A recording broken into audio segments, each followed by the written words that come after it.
கர்த்தர் ராஜரிகம் பண்ணுகிறார், ஜனங்கள் தத்தளிப்பார்களாக.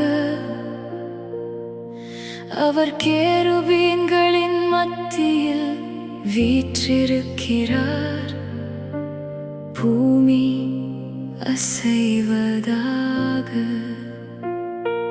கர்த்தர் சீயோனில் பெரியவர்,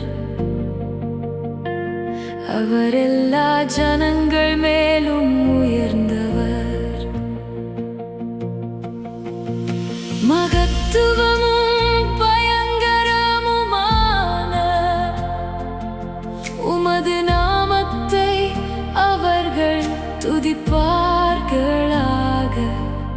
அது பரிசுத்தமுள்ளது.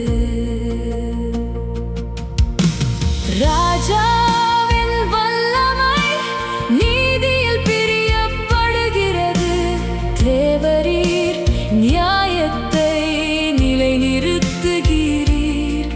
நீர் யாக்கோபில் நியாயமும் நீதியும் செய்கிறீர். நம்முடைய தேவனாகிய கர்த்தரை உயர்த்தி அவர் பாதப்படியிலே பணியுங்கள். அவர் பரிசுத்தமுள்ளவர்.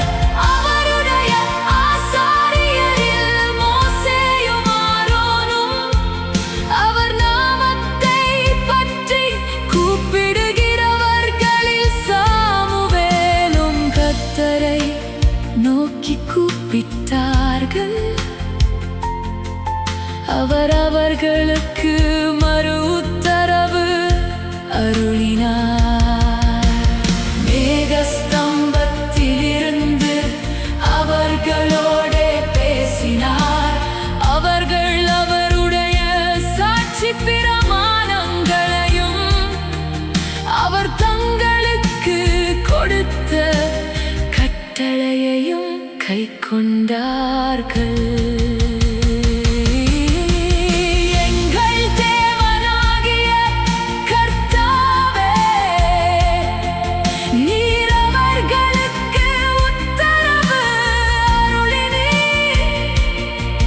நீர் அவர்கள் கிரியைகளின் நிமித்தம் நீதி சரிக்கட்டின போதிலும் அவர்களுக்கு மன்னிக்கிற தேவனாயிருந்தீர். நம்முடைய தேவனாகிய கர்த்தரை உயர்த்தி அவருடைய பரிசுத்த பர்வதத்திற்கு நேராக பணியுங்கள். நம்முடைய தேவனாகிய கர்த்தர் பரிசுத்தர்.